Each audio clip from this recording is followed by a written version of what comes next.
अस्सलाम वालेकुम, क्या हाल चाल। उम्मीद करता हूँ ठीक होंगे, खैरियत से होंगे। मेरा नाम है जमी और मेरे साथ हैं शाह चौधरी। आज की वीडियो का जो टाइटल है वो कुछ यूं है: major Gaurav Arya opens up about series of unfortunate events in Pakistan. तो मेजर साहब की जो है वीडियो देखते हैं, लेकिन इससे पहले आज आने वाले कमेंट पे बात करना चाहूँगा थोड़ी सी। जाहिल हैं, थोड़ा से सीख रहे हैं कुछ ना कुछ, और इंग्लिश तो पाकिस्तानी लोगों की वैसे ही ऐसी है। तो टाइटल पढ़ने में भी मैसेज आते हैं कि जनाब आप टाइटल ठीक नहीं पढ़ते। ऐसा नहीं, समझ तो आपको आ रही है कि हम क्या कह रहे हैं या क्या लिख रहे हैं। लेकिन मैं उन कमेंट्स की बात इसलिए करता हूँ ताकि अच्छा, जो हमारे दोस्त हैं जो हमें इंस्टाग्राम पे कहते हैं कि आप इन लोगों का जिक्र ना किया करें, इनसे उनको हवा मिलती है। तो भैया, इससे अगर आपको हवा भी मिलती है तो ठीक है, आपकी मेहरबानी। क्योंकि जब आप किसी को क्रिटिसाइज करते हैं तो उसकी इस्लाह हो रही होती है, तो हम तो इसको इस्लाह वाली मीनिंग में लेते हैं। आप ज़रूर हमें जो है वो कहते रहें, और हम अपनी छोटी छोटी गलतियां जो है वो दूर करते रहेंगे। तो आपकी मोहब्बतों का, आपकी मेहनत का शुक्रिया कि आप कम से कम बड़ी हमें मेहनत से आप लफ्ज लफ्ज निकालते निकालते हैं। हैं और हमारी गलतियां जो है वो हमें बताते हैं। नहीं नहीं, आप इतनी मेहनत से लफ्जों का मजमुआ इकट्ठा करते हैं और लफ्जों का चुनाव करते हैं। फिर उन लफ्जों को आप वहां से भारत से पाकिस्तान सेंड करते हैं, बिल्कुल और वो सेंड किए हुए लफ्ज जब हम सुनते हैं तो फिर हमें आइडिया हो जाता है कि आप कितनी मोहब्बत से बोल रहे हैं। बिल्कुल, आपकी इस मोहब्बत का बहुत शुक्रिया। बहुत शुक्रिया। आज तो वीडियो शुरू करने से पहले हमारी आपसे रिक्वेस्ट है कि अगर आप हमारे चैनल पर नया है तो चैनल को लाइक करें, शेयर करें, सब्सक्राइब करें और बेल का आइकन दबाना मत भूलिए। चलिए शुरू करते हैं, लेट्स स्टार्ट।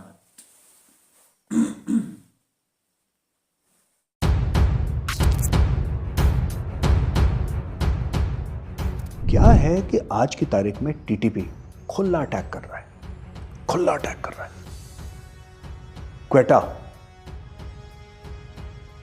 ठोको, पेशावर ठोको, और परसों क्या हुआ, इस्लामाबाद ठोको। पाकिस्तानियों की खुद की हरकतें ऐसी हैं कि फंसते हैं ये। फिर कहते हैं साजिशें कर दी यहूदियों ने, हिंदुओं ने। But fact of the matter is कि साजिश के लिए भी एक दिमाग चाहिए। तुम क्यों नहीं करते भाई साजिश? तुम्हारी नंबर 1 एजेंसी है वर्ल्ड की, ऐसा ही जिसको कहते हो नंबर 1 हमारी इंटेलिजेंस एजेंसी, यही कहते हैं पाकिस्तानी। कभी हमें भी तो सुनने को मिले कि जो दुनिया की नंबर 1 एजेंसी है, inter services intelligence of Pakistan, उसने एक साजिश करी। वो क्यों नहीं करता साजिश? वो दुम्बे की तरह बैठा रहता है, हर दूसरे दिन सो कॉल्ड बेवकूफ़ बन जाता है। कोई भी आके आईएसआई को सर पर टिप मार के चला जाता है, थप्पड़ मार के चला जाता है। दहशतगर्दी का वाकया हुआ है कराची कंपनी के पास। ये कोई चोरी का या डकैती का वाकया नहीं था।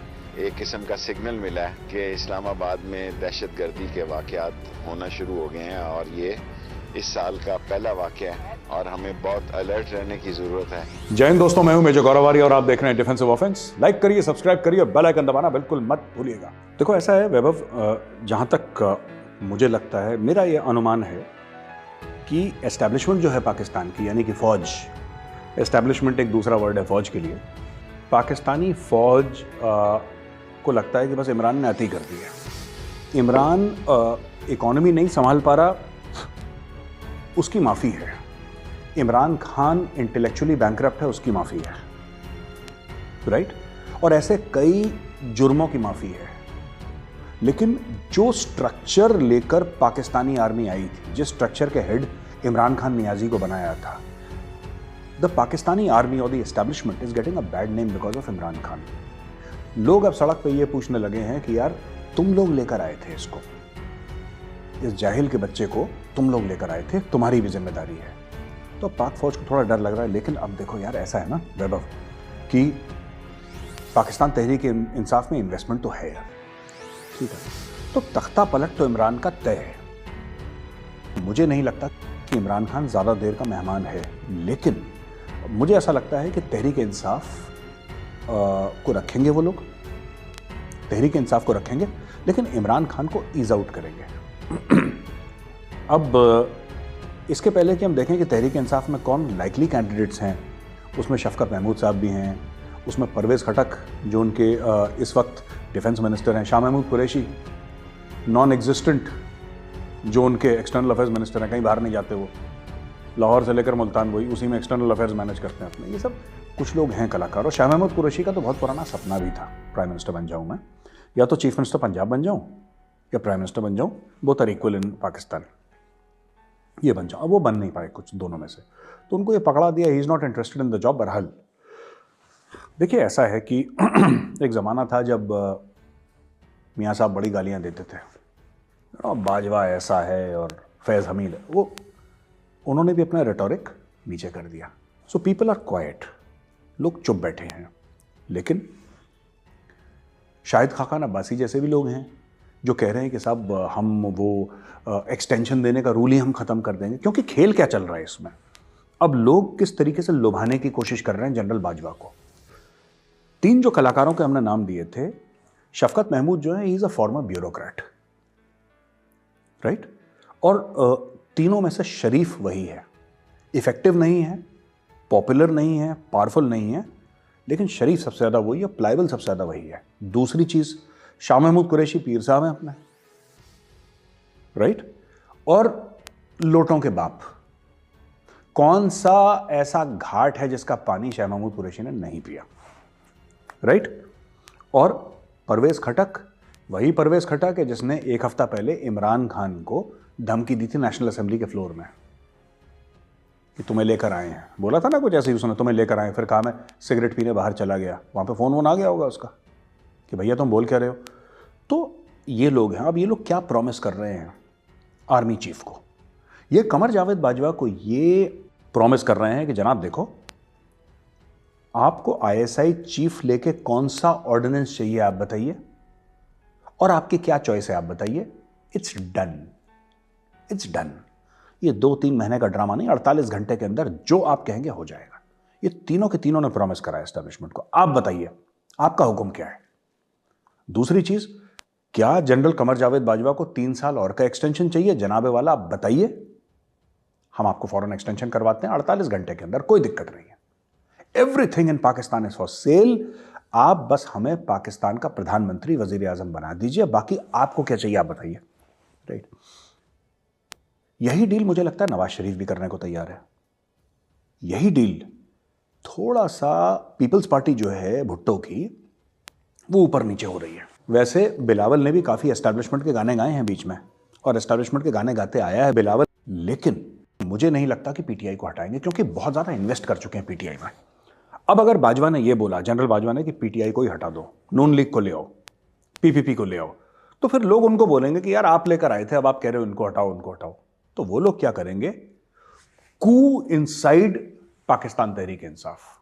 देखिए, पाकिस्तान तहरीक इंसाफ का फेस कौन है वैभव? फेस तो इमरान खान है, और सबसे बड़ा नेता पीटीआई का वही है, इमरान खान। इमरान खान के नाम से पैसे आते हैं, जो ओवरसीज पाकिस्तानी है वो पैसे देते हैं। इमरान खान के नाम से सब कुछ चल रहा है पीटीआई के अंदर। Imran Khan is the poster boy of, उसके बिना there is no PTI. What the army is doing is a coup within PTI, यानी कि इमरान खान को साइडलाइन करके पीटीआई को पावर में रखिए, और जो छोटी छोटी पार्टीज हैं, 4-5 एमएनए जिनके हैं, ये सब मिला मुलू के, उनको पावर में रखिए, लेकिन एक अपने मनपसंद का कैंडिडेट ऊपर डाल दीजिए। ये सबसे ज्यादा लाइकली सिनेरियो। मैं ये नहीं कह रहा कि यही होगा और नून लीग नहीं आ सकती, मियाँ साहब नहीं मैं ये सब देखो नहीं आ सकती पॉलिटिक्स में, हम लोग नहीं कह सकते, क्योंकि politics is the art of the impossible, made possible by people who are willing to compromise. ये तो कॉम्प्रोमाइज के ऊपर है ना, तो उसमें, या फिर politics is the part is the art of the possible, वैसे कह लो आप। तो मुझे ऐसा लगता है लाइकली सिनेरियो ये है कि किसी लचकीले कैंडिडेट को ये लोग प्राइम मिनिस्टर बनाएंगे जो कि कंट्रोल हो सके। लेकिन कुछ नहीं पता, हमें नहीं पता कि एस्टैब्लिशमेंट का कौन सा बंदा आज की तारीख में लंदन में बैठा है और रात को मियाँ साहब के साथ गोश्त सालन चल रहा है, उसका वहां पे मीटिंग चल रही है। ये भी हो सकता है, इट इज हाईली पॉसिबल। बहरहाल ये 3 कैंडिडेट हैं पीटीआई में जो अपने ही लीडर इमरान खान का गला काटने को तैयार हैं, और चाहे शफकत महमूद कर लीजिए, शाह महमूद कुरैशी, परवेज खटक, तीनों ने जाके वहां पे लेट गए लंबे और बोल दिया जी जनाब। बीच में इमरान खान भी गया था आईएसआई हेडक्वार्टर्स मिलने के लिए, अंजुम साहब को सलाम पेश करने के लिए पहुंच गया वहां पे, तो मीडिया शीडिया को निकाल दिया वहां से, बोला मीडिया कवर नहीं करेगा। तो इमरान खान ने भी यही डील दी होगी मेरे हिसाब से, क्या मुझे बने रहने दीजिए, मेरा टर्म कंप्लीट करने दीजिए, और आप बताइए जनाब, अगर आप, क्योंकि इमरान खान ने बीच में मुंह खोल दिया था ना कि अभी तो एक्सटेंशन में बहुत टाइम है। मैंने सोचा नहीं, मैंने अभी सोचूंगा उसके ऊपर। अब तुम्हें सोचने को किसने बोला यार? तुम्हारा काम है फीता काटना और यस सर बोलना, इसके अलावा तुम्हारा तीसरा कोई काम है नहीं। फॉरेन पॉलिसी का भट्टा बैठा दिया, इकोनॉमी का भट्टा बैठा दिया। अब पाकिस्तानी आर्मी की जो ऐश है वो धीरे धीरे, ये डॉलर बेस्ड ऐश थी ना, इट वॉज डॉलर बेस्ड। और जो इंटरनल इकोनॉमी है वो कब तक चलेगी? द इकोनॉमी इज क्रैशिंग, तो इंटरनल इकोनॉमी कब तक चल पाएगी? तो they need people who are acceptable to the west, जो डॉलर लेकर आए। ये अपने इस्लामोफोबिया पे, जिहाद पे, इसी पे लगा हुआ है तालिबान। ये this is not acceptable to the world. तो एक तो ये बहुत बड़ा वहां पे चेंज हो रहा है। दूसरा एक और चीज है कि सुनने में आया है Vaibhav, I don't know whether this news is true और नॉट, बट सुनने में आया है कि कोर कमांडर्स को ये भनक हो गई है कि जो हमारा बॉस है कमर जावेद बाजवा, ये फिर से एक्सटेंशन लेने के चक्कर में है। कमर जावेद बाजवा साहब ने एक हल्का सा हिंट दिया था कि आई एम नॉट इंटरेस्टेड, पर यार पाकिस्तान का आर्मी चीफ तो पाकिस्तान का खुदा होता है ना, किसको बुरा लगता है यार? और लीगली आपको 3 साल मिला, पहले आप 2 साल के लिए थे, फिर आपको 3 साल मिला, 5 साल ऐसे हो गए, फिर आपको 3 साल मिला। तो आप अगर 3-3 साल ले लेंगे तो आप तो ऐसे ज़िया-उल-हक के लेवल पे पहुंच जाएंगे, परवेज मुशर्रफ के, without a military Koo, parliament sanctioned, आपके ऊपर केस भी नहीं चल सकता, राइट? तो कुछ ना कुछ तो देंगे, जॉइंट चीफ्स देंगे, कुछ ना कुछ देंगे इसको, अगर आर्मी चीफ नहीं भी देंगे। और ये डील पीछे से चल रही है वैभव। तो वैभव ऐसा है कि एक शख्स जो कि जनरल बाजवा के साथ बैठा, उसके सामने जनरल बाजवा ने यह बोला कि यार देखो, मुझे तो एक्सटेंशन का मन है नहीं और मैं इस कंट्रोवर्सी में पढ़ना नहीं चाहता, और मैं अमन और चैन की ज़िंदगी बिताना चाहता हूँ। मेरी उम्र हो गई है, मैं चाहता हूँ अपने नाते पोतियों के साथ खेलूँ, दादा नाना XYZ में बन चुका हूँ, अपने ग्रैंड चिल्ड्रन के साथ खेलूँ। देखिए, ये मुझे लगता है कि बड़ा स्ट्रेटेजिकली, क्योंकि अगर हमें पता लग सकता है, वो शख्स हमसे बात कर सकता है, तो पाकिस्तान में तो उसने बका ही होगा, बोला ही होगा हज़ार लोगों को कि वो जो ताकतें हैं, वो जो शक्तियां हैं पाकिस्तान के अंदर, वो शांत हो जाएं कि यार जनरल बाजवा नहीं चाहते एक्सटेंशन। लेकिन I don't think that's true.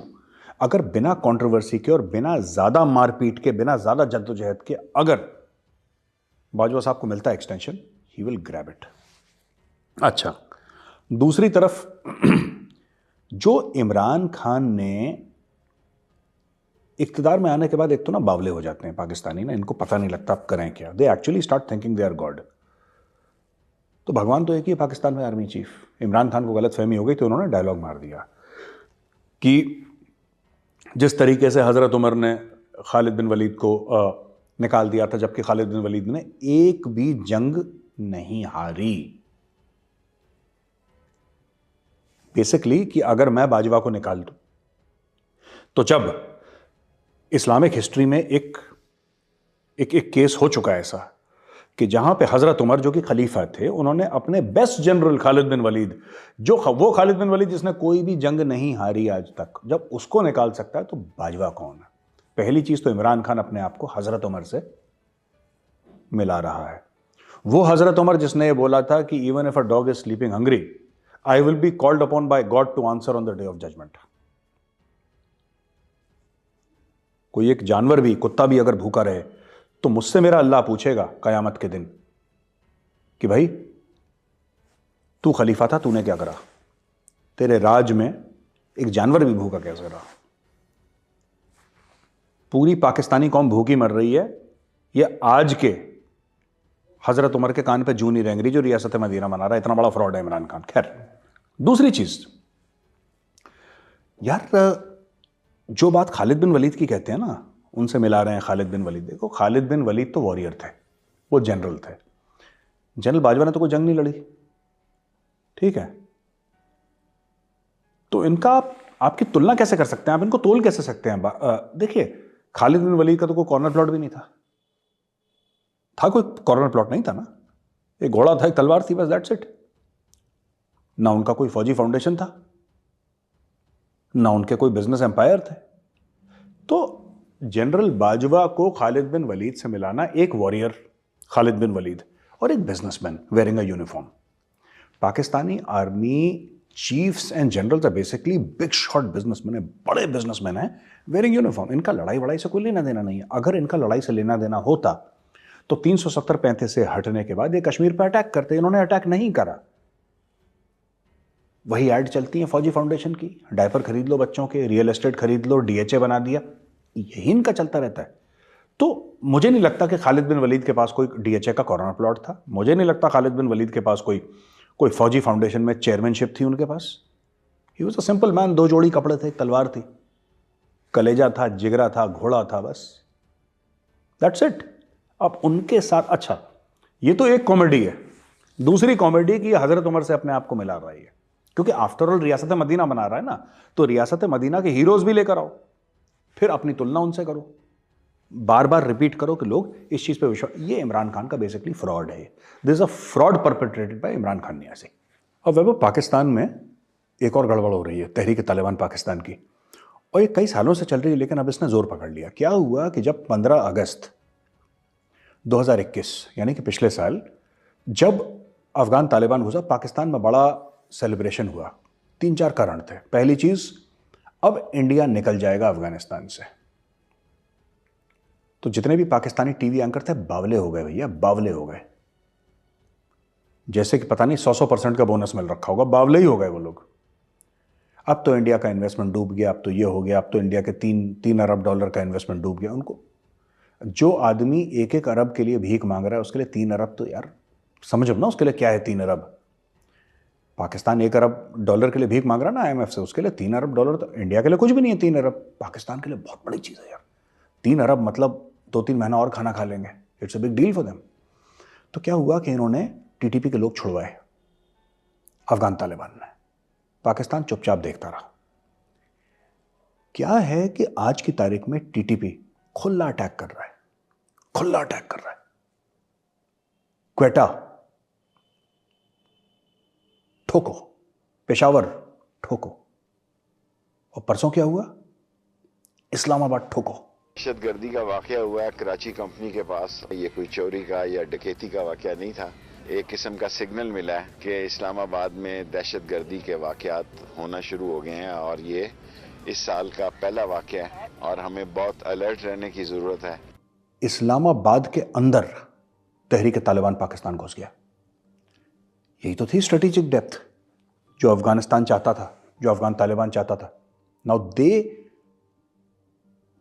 आप देखिए ना, अब अगर ये डिप्लोमेटिक एनक्लेव के आसपास अटैक करते हैं तहरीक तालिबान पाकिस्तान वाले, तो पाकिस्तान क्या करेगा? वो तो मरने के लिए आए हैं। It's very difficult to stop somebody who has come to die. Tehrik Taliban वो तो मरने के लिए, वो फिदायीन है ना, मरने के लिए आए हैं। तो पहले तो इंडिया ने कर दिया, इंडिया ने कर दिया, इंडिया ने कर दिया, इंडिया ऐसा करता है, इंडिया वैसा करता है। इन्होंने खूब चूरन खिलाया। एनडीएस और रॉ ने ये कर दिया, और मोसाद भी बीच में, CIA भी बीच में। जिस एंकर ने जिसका नाम सुना, पाकिस्तानी एंकर ना, सबका नाम खूब मीडिया ने उछाला, इनकी सरकार ने भी उछाला।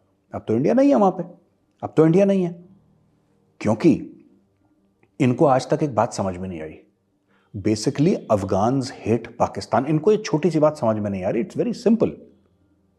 एक सोशियोलॉजिकल लेवल पे, एक ग्राउंड लेवल पे, द अफगान्स डिसलाइक पाकिस्तान। एक बड़ा बेस लेवल पे उनके लिए हेट्रेड है वहां पे। एक, अब टीटीपी अटैक कर रही है, ये भागे तो भागे कहां पे? ठीक है। और अब इनसे अभी तक, और ज्यादा देर तक अछूता नहीं रहेगा पंजाब। अगर कोई ये सोचे कि साहब कि पंजाब में टीटीपी क्यों? खुल के 17 या 18 तारीख को ये लोग जब गए थे, मौलाना अब्दुल अजीज, वो लाल मस्जिद वाला नहीं था जो सलवार पहन के भागा था एक बार, जब पाकिस्तानी आर्मी ने अटैक, वो सलवार पहन के भागा था मौलाना। उस मौलाना ने साफ बोला था कि पाकिस्तानी तालिबान आएंगे तब हम देखेंगे तुम्हें। तो पाकिस्तान, जो Tehrik Taliban Pakistan, which is essentially a Pashtun outfit, क्योंकि ज्यादातर उसमें पश्तून हैं। Similarly for Islamic State Khorasan chapter, similarly for Tehrik Taliban Pakistan, similarly for Afghan Taliban, ये बेसिकली पश्तून आउटफिट्स हैं। लेकिन उनके लिए पंजाब में बहुत ज्यादा सपोर्ट है। और क्यों ना हो, सियालकोट में जब उस श्रीलंकन को मारा था वैभव, वो जानवर जो इकट्ठा हुए थे, कि जिंदा आदमी को जला दिया। ऐसा ही तो माइंडसेट चाहिए टीटीपी के लिए। टीटीपी को ऐसे लोग तो चाहिए। अगर आप उनको बोल दें कि जिहाद के नाम पे 10 लोगों को काट दो, खुशी खुशी पंजाब में ऐसे करोड़ों लोग हैं जो काट देंगे, करोड़ों लोग हैं जो काट देंगे। तो टीटीपी अगर घुसेगा, और पंजाब में घुस चुका है टीटीपी, पाकिस्तानी पंजाब में, they will find massive people who सब। यार देखो स्ट्रीट पावर कितना है अब्दुल अजीज का, ये बताओ पहले, क्या स्ट्रीट पावर है उस बंदे का? उसका जबरदस्त स्ट्रीट पावर है। मौलाना फजलुर रहमान फिर भी उतना रेडिकल, उतना एक्सट्रीम नहीं है। नेशनल असेंबली में बैठ चुका है, कश्मीर कमेटी का चेयरमैन था, भारत आ चुका है, घूम चुका है दुनिया, ठीक है, ठीक है, एजेंसीज का आदमी है, ठीक है, एस्टैब्लिशमेंट का आदमी है, but the fact of the matter is TTP is uncontrollable. और जब भी पाकिस्तानी ये सोचता था कि हम अब तो टीटीपी रुक जाएगा, टीटीपी क्या रुक जाएगा, अफगान तालिबान की तो शय है पूरी। भाई वो प्लान कहां से कर रहे हैं? वो प्लान कहां से कर रहे हैं? अफगानिस्तान के अंदर से। और जो इनके बीच में सीज फायर हुआ था, जो अफगान तालिबान ने ब्रोकर करा था between the Tehrik Taliban Pakistan and the Pakistani state, उसकी लोकेशन क्या थी? That was Afghanistan. अफगान तालिबान ने बोला आप अफगानिस्तान के अंदर आओ, ये लोग अफगानिस्तान के अंदर आए, वहां पे इनकी 1 महीने के लिए सुलह करवाई गई थी। इसका क्या मतलब है? कि अफगान तालिबान काफी हद तक टीटीपी को कंट्रोल करता है, पहली चीज। और उन्होंने वो भी तो करा था, एक उन्होंने कसम खाई थी कि हम उसको अपना वो मानते हैं और अपना लीडर मानते हैं तालिबान को। ये टीटीपी वालों नहीं, हमने शायद वीडियो भी दिखाया था एक का, कि वो टीटीपी वाले कसम खा रहे हैं कि उसको अपना लीडर मानते हैं, और उन्होंने कुरान शरीफ के ऊपर कसम भी खाई थी और ये सब। तो यार ये जो बातें हैं ना वैभव, ये पाकिस्तान के लिए, अब पाकिस्तान क्या करे, क्या करे पाकिस्तान? अब ये फंस गया, क्योंकि इन्होंने चाइनीज को भी झूठ बोला था कि चिंता मत करो, अफगान तालिबान हमारी पीछे वाली जेब में है, बटुए से निकाल के तुम्हें पकड़ा देंगे, तुम लूट लो अफगानिस्तान, हम हैं यहां पे। अब चाइनीज को भी चूना मार दिया पाकिस्तानियों ने, चाइनीज से भी पैसे ले लिए, उनको भी डिलीवर नहीं कर पाई है।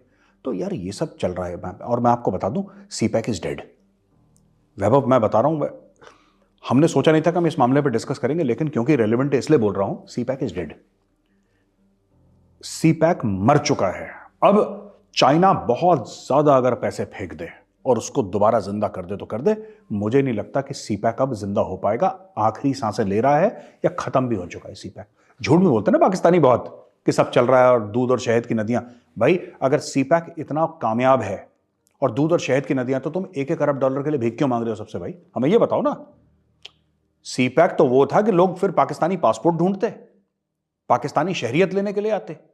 $1 मिलियन में तुम अपनी शहरियत बेच रहे हो। $1 मिलियन कितना होता है? 7.5 करोड़ हिंदुस्तानी, या 15 करोड़, 16-17 करोड़ पाकिस्तानी।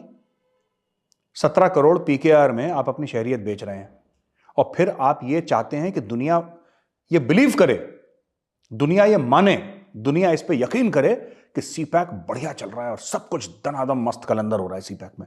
हो रहा है तो तुम $1-1 अरब के लिए भीख क्यों मांग रहे हो दुनिया से? आईएमएफ के सामने, आईएमएफ के तलवे क्यों चाट रहे हो भाई? Why are you begging in front of IMF? CPEC तो भाई शहद और दूध की नदियां बहाएगा।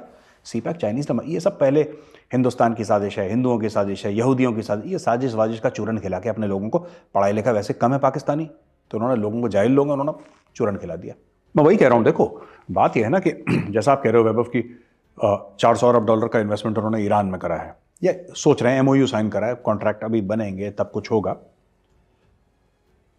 अगर इतना कामयाब होता सीपैक, तो चाइनीज वहां पे 400 अरब क्यों डालते? चाइनीज तो $1 नहीं डालता कहीं पे जहां पे उसको $2 का फायदा ना हो। क्यों डाला उसने? उसको पता है पाकिस्तानी फौज ने और पाकिस्तानी सरकार ने 3 चीजें करी हैं जिसकी वजह से सीपैक, ये बोलते हैं यहूदियों की साजिश है, जो झूठ बोलते हैं अपने लोगों को। लोग वैसे पढ़े लिखे कम है वहां पे, तो कुछ भी उनको चूरन बेचो खा लेते हैं वो, साजिश के नाम पे। सच्ची बात यह, पहली चीज, पाकिस्तान में नाअहली है और नालायकी है। उनको हजम नहीं होगा, उनको घी हजम नहीं होता पाकिस्तानियों को। They are unable to execute. उन्होंने करा ही नहीं, उन्होंने करा ही नहीं है, पहली चीज। दूसरी चीज, रिटर्न ऑन इन्वेस्टमेंट नहीं है पाकिस्तान में। आप पैसे डाल रहे हैं, आपको रिटर्न चाहिए, आपको नहीं मिलेगा। और तीसरी चीज, मेन थिंग, सिक्योरिटी इश्यूज हैं। यार देखो चाइनीज को भी पता है, चाइनीज को भी पता। आप ये कह सकते हैं हिंदुस्तान की साजिश है, रा ने ये करा था, रा ने बम फोड़ा, चाइनीज को नहीं पता।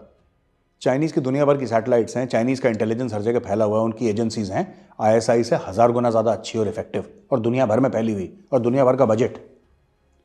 अगर हिंदुस्तान कुछ ऐसा कर रहा होता ना, या चाइनीज इंजीनियर दासू डैम पे मर रहा होता तो चाइना का चुपचाप से इंडिया को कॉल आ जाता कि बॉस हमारे बंदों को हाथ मत लगाओ, फिर उसके ऊपर बात होती। चाइनीज को भी पता है झूठ बोल रहे हैं ये, चाइनीज को पता है पाकिस्तानी झूठ बोल रहे हैं, वरना इंडिया को बोलता, वो कुछ ना कुछ तो बोलता। बस ये अपने जाहिल जो आवाम है उसको कि यार देखो तुम्हारी जेब में करोड़ों रुपए होते, वो तो हिंदुस्तान ने साजिश कर दी बस। और साजिश ऐसा चूरन है पाकिस्तान में, फटफट बिकता है, वो बिक रहा है भाई। Fact of the matter is simple, ना रिटर्न ऑन इन्वेस्टमेंट है, ना सीपैक का कोई फ्यूचर है, क्योंकि they are inefficient and corrupt. Pakistanis inefficient, एक तो लालची है वो अलग बात, वो नालायक भी हैं, काम आता ही नहीं है। दे आर, उनका कूड़ा उठाने का, जो रबिश उठाने का जो कॉन्ट्रैक्ट है वो तो उन्होंने टर्किश कंपनी को। जो इंसान अपने शहरों का कूड़ा ना उठा सके वो क्या सीपैक करेगा, राइट। और आखिरी चीज, टेररिज्म इतनी ज्यादा है, ये सब सांप किसने पाले हैं? और कब तक हिंदुस्तान को, इजराइल को, अमेरिका को दोष दोगे? Fact of the matter is कि तहरीक तालिबान पाकिस्तान पाकिस्तानी है ना, उनका नाम में पाकिस्तान लिखा है। तहरीक तालिबान इंडिया तो नहीं है, वो पाकिस्तानी है, पाकिस्तानी है। तुम्हारे शहरी तुम्हें मार रहे हैं, ब्लेम करते रहो, उंगली उठाते रहो, भारत ने ये करा, हिंदुओं ने ये करा, यहूदियों ने करा, बोलते रहो। China is not fooled, Chinese people are businessman Vaibhav, उनको पता लग गया झूठ बोल रहे हैं, उनको पता लग गया झूठ बोल रहे हैं, उन्होंने टाइट कर दिया इनको। इमरान खान बोल रहा है मैं बीजिंग जा रहा हूं, बीजिंग जा रहा हूं, अभी तक वेलकम का मैसेज नहीं आया चाइना से, अभी तक वेलकम का मैसेज नहीं आया। जैसे होता है ना, जब कोई बंदा बोलता है कि कोई हेड ऑफ स्टेट बोलता है कि भाई I am going to that country, तो वहां से आता है कि you're immediately within 24 48 hours 72 hours वहां से दूसरे मुल्क से अभी तक मैसेज नहीं आया वहां पे। तो दे नॉट वेलकम। क्या करेंगे चीन जाके, क्या करेंगे? शी जिनपिंग के साथ चाय पिएगा, ठीक है, बोलेगा पैसा दे दो। क्या पाकिस्तान चाइना के फायदे की बात कर पाएगा? क्या पाकिस्तान चाइना को फायदा दे सकता है? सिर्फ जमीन दे सकता है अपनी, उसके पास कुछ है नहीं, कोई प्रोडक्ट नहीं है, कोई इंडस्ट्री नहीं है, कोई फाइनेंस नहीं है, कोई टेक्नोलॉजी नहीं है, कुछ भी नहीं है। पाकिस्तान सिर्फ ये कहेगा कि जी साड़ी जमीन है ले लो, दैट्स इट। ये ज़मीन है ले लो, ये सीपैक की ज़मीन है ये ले लो, ये एयरपोर्ट ले लो, ये ले लो, कुछ पैसे दे दो, दैट्स इट। वो ज़मीन बेच के पैसे लेने वाला मामला है, that's it. Pakistan it's a dead horse and the world has lost all hope. आखिरी चीज़ एक बताना चाहूँगा मैं, उसके बाद we can go to another this thing. Pakistan ने बहुत पैसा कमाया है ये बोल के कि हम लोग न्यूक्लियर पावर हैं और कश्मीर के चलते वॉर हो सकता है, कश्मीर के चलते न्यूक्लियर जंग हो सकती है, एटमी जंग हो सकती है। ये पाकिस्तान ने ये भी चूरन बहुत लोगों को बेचा है भाई, बहुत लोगों को बेचा है। अब लोगों ने बोला यार जंग होती हो हमारे पास मत आओ, तुम लोग जंग की धमकी देके भीख मांगते रहते हो। ये एक्सटॉर्शन रैकेट है पाकिस्तान का। ये पाकिस्तानी कौम को तो मैं गलत नहीं बोलूँगा, पर पाकिस्तानी फौज का, पाकिस्तानी सरकार का बार बार पे ना ये बिरला मंदिर की घंटियाँ नहीं बजेंगी, घंटियाँ तो बोलने में, बिरला मंदिर की घंटियाँ नहीं बजेंगी, पाव पाव, ये सब टैक्टिक्स हैं पाकिस्तान की कि दुनिया को खौफजदा कर दो, दुनिया को डरा दो, दुनिया को ये बोल दो कि यार कश्मीर के मामले में कुछ ना कुछ करो तुम, वरना भारत और पाकिस्तान के बीच में जंग होगी, और क्योंकि दोनों एटॉमिक पावर हैं तो हो सकता है एटॉमिक जंग हो जाए। अब दुनिया ने they have called that bluff. India ने तो पहले ही बोल दिया कि मेरे को फर्क नहीं पड़ता। अब दुनिया ने भी बोल दिया यार तुम्हें बकवास करनी है, तुम लोग बकवास करते हो, तुम लोग बकवास करो, तुम्हारी बात को कोई सीरियसली नहीं लेता है। तो पूरे पाकिस्तान को उन्होंने अलग कर दिया। That is the truth of Pakistan. Moeed Yusuf कहता है कि मैं तालिबान के पास इसलिए नहीं जा पाया क्योंकि बर्फ गिर गई। मतलब सिर्फ अफगानिस्तान में बर्फ गिर रही है, बर्फ तो श्रीनगर में भी गिर रही है। फ्लाइट जा रही है कि नहीं जा रही? बिल्कुल फ्लाइट जा रही है, आप बुक करिए। दिन में 10 फ्लाइट जाती हैं श्रीनगर, 15 फ्लाइट जाती हैं, जाओ। रशिया में बर्फ गिर रही है, लंदन में बर्फ गिर रही है, दुनिया में बर्फ गिर रही है। Nobody wants to entertain them यार, nobody wants to entertain them.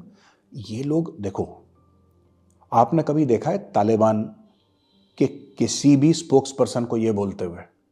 Spokes person क्यों बोला, स्पोक्स मैन बोलते हैं, वहाँ पे वुमेन का तो रोल ही नहीं है ना, तो न्यूट्रल क्यों हमें यूज़ करना?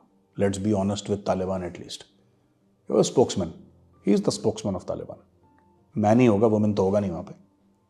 तो स्पोक्समैन तालिबान का कहता है भाई हमने तो कभी आपसे नहीं बोला कि हमें पैसा दे दो, हमें एड दे दो, हमने तो कभी भीख नहीं मांगी। ये खुद ही तालिबान के लिए भीख मांग रहे हैं। मना कर दिया उन्होंने कि आप बीच बीच में हमारे मामले में मत बोला करिए। क्यों बोला? Because Taliban has now come to understand one thing Vaibhav, that the Afghan streets hates Pakistan.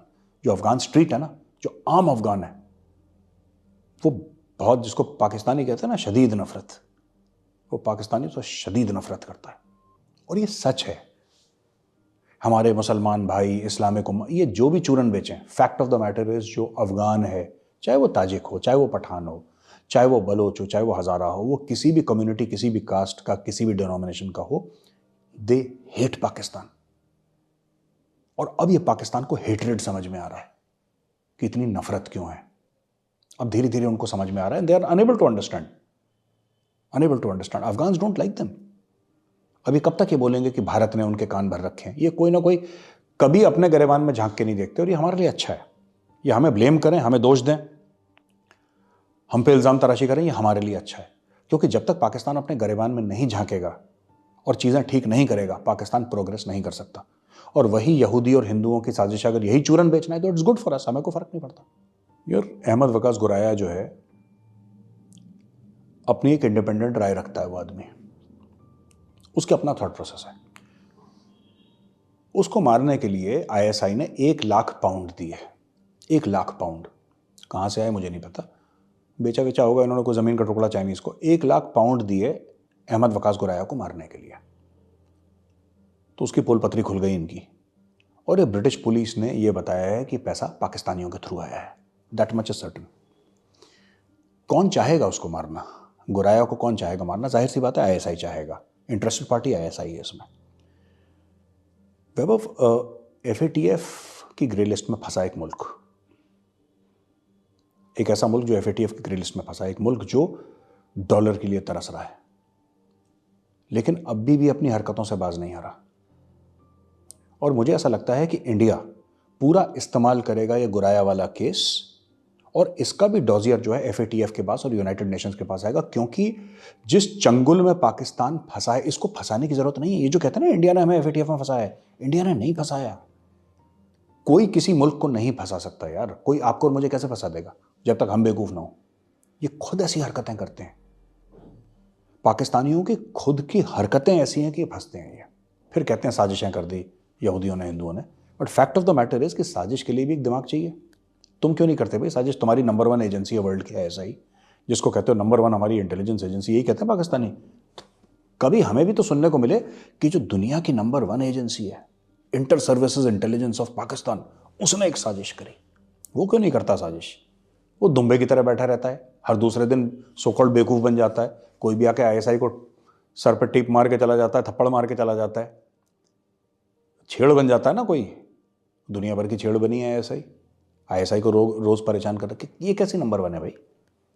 आप ज़रा बोले आईएसआई को, इतनी तनख्वाह वनख्वाह ले रहे हैं लोग, इतना बड़ा स्ट्रक्चर है ना, पकड़े भी जाते हैं ये लोग पकड़े भी जाते हैं। और फिर अपने लोगों को बताने के लिए इसमें हो ना हो इंडिया का हाथ। अब देखो, मैं एक छोटा सा एग्जांपल दूं, मैंने खुद देखा था, मैं उसका एंकर नहीं पता, पाकिस्तानी लेडी एंकर। मैं कह रहा हूँ ना, IQ levels are really low, they are not very smart people, they are cunning. ये चंट हैं, ये चालाक हैं, ये अकलमंद नहीं है, they are not intelligent intellectual people, they are very sharp and cunning.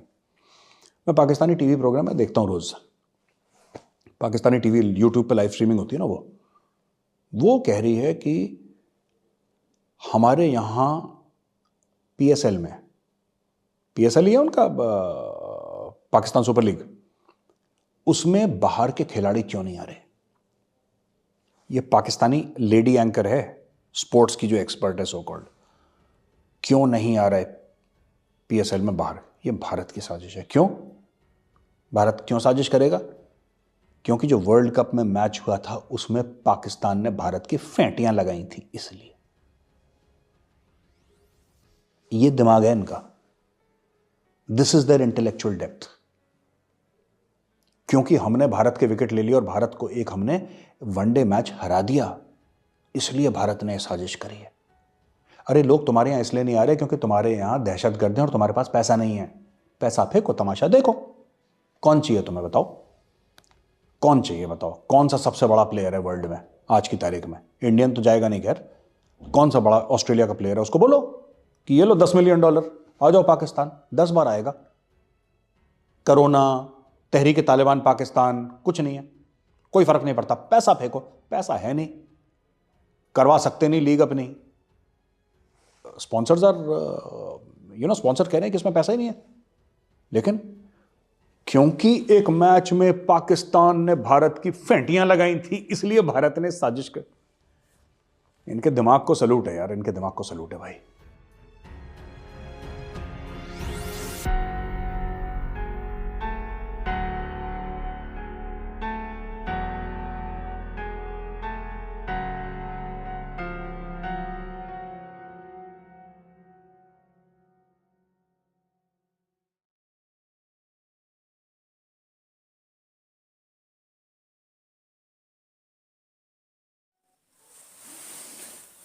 हाँ जी, तो सर क्या कहना चाहेंगे आप, क्योंकि काफ़ी देर से हम बस सुन रहे हैं और मैं तो ऑलमोस्ट सुन हो चुका हूँ सुन सुन के कि यार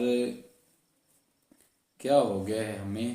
पहली बात तो जमी भाई आप ये देखें कि मेजर साहब का जो बात करने का मेथड है ना, वो बहुत अच्छा है। और जिस तरह वो बात करते हैं, या उन्होंने हज़रत उमर फ़ारूक और खालिद बिन वलीद और अल्लाह ताला का जिक्र किया।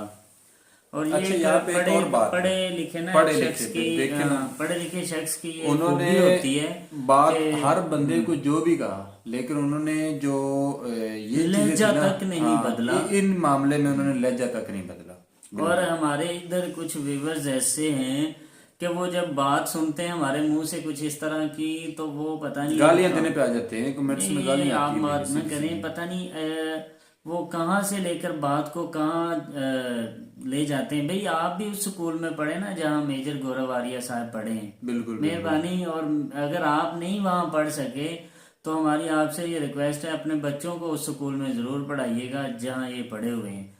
तो देखिए, मेरे ख्याल में इनसे अच्छा कोई भारतीय नहीं होगा वहाँ। और जिस कदर ये भारत से मोहब्बत करते हैं, और ये इनका चैनल ही देखें, डिफेंसिव फेंस, ये इस तरह करके डिफेंस डिफेंस हाँ जी। डिफेंस।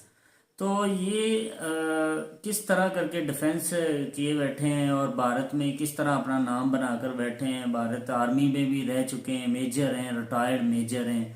तो इतनी मोहब्बत भारत के साथ होने के बावजूद इनकी जो लफ्ज़ों की जो तसलसल है, कंटिन्यूसली ये बोलते हैं। और वो जो कंटिन्यूसली के अंदर अगर अल्लाह का जिक्र आ जाए, हज़रत उमर फ़ारूक का जिक्र किया, खालिद बिन इस्लाम वलीद का के जिक्र रियल किया, इस्लाम के बारे में किसी का इस्लाम भी के जिक्र आ बारे जाए में, तो वो कभी तो ना तो उनका- लहजा बदलते हैं, ना को कभी उन्होंने तंज नहीं की।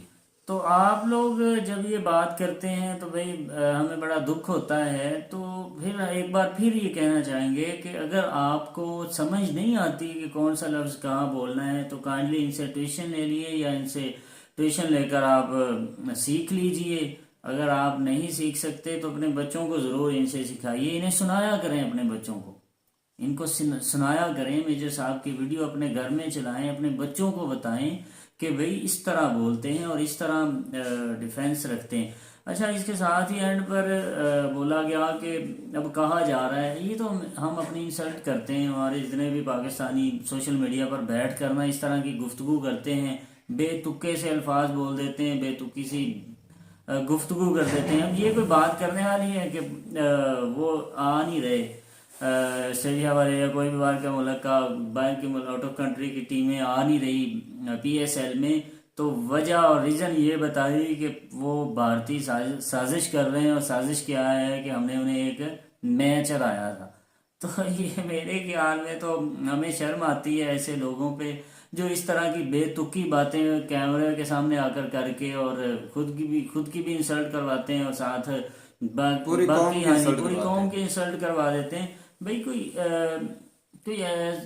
क्या कहते हैं, ऑथेंटिक बात किया अच्छा करें। सर, यहाँ पे मैं भी मतलब मैंने देखा तो कुछ वीडियोस पहले मेजर साहब की मैंने देखी थी, तो उसमें ना उन्होंने उनका लहजा मतलब पाकिस्तानी लोगों के साथ है जो उनका रवैया था, वो मुझे ना एक बार तो हर्ट किया। लास्ट टाइम एक वीडियो देखी थी, लेकिन उसका भी जो है अब आगे समझ आ रही है कि किसी बंदे को जब आप देखते हैं तो उसको समझने के लिए भी आपको टाइम चाहिए होता है, हमेशा टाइम लगता है।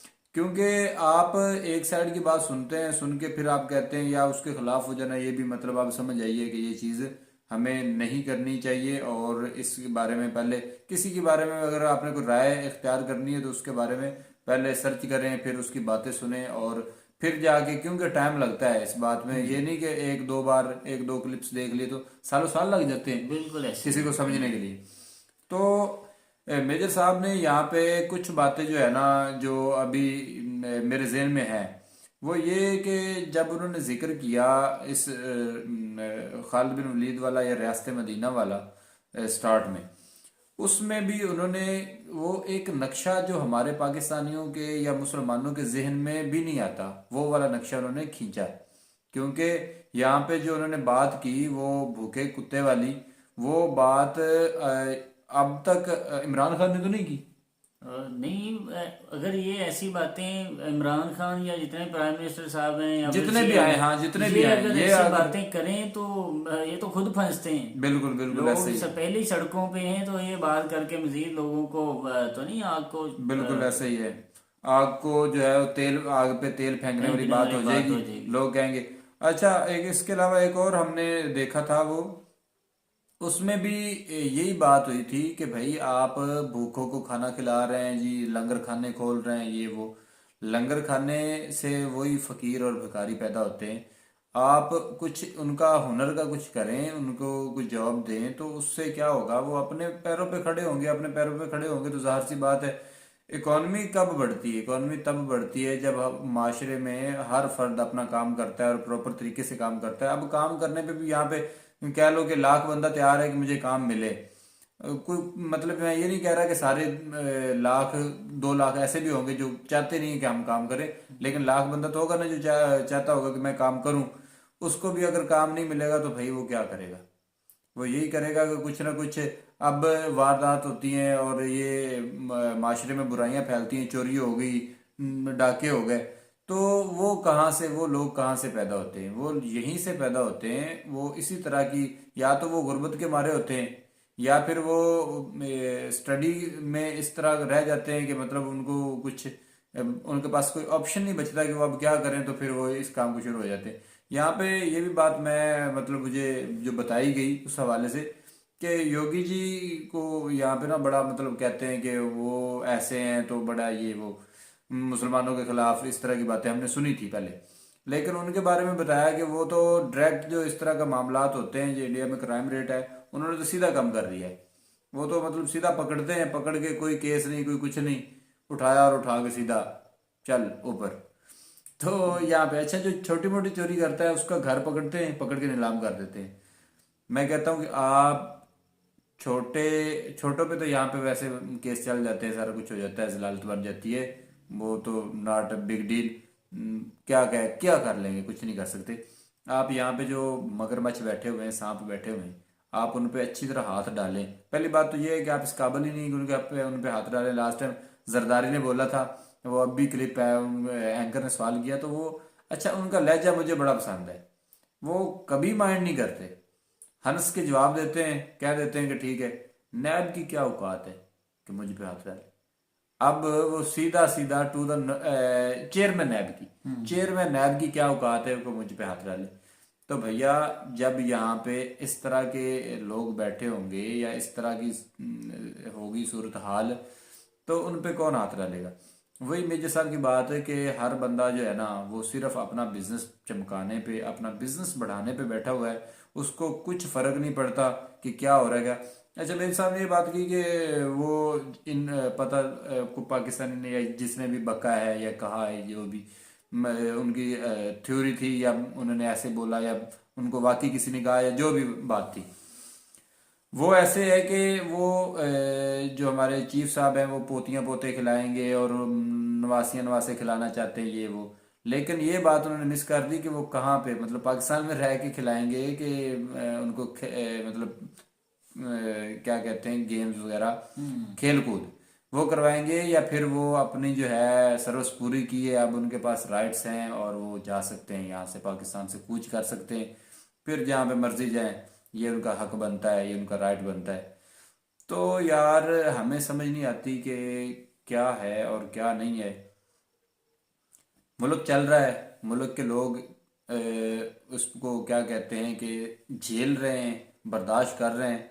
और हमेशा वो कहते हैं ना कि सदा ना बागे बुलबुल बोले, सदा ना बाग बहारा।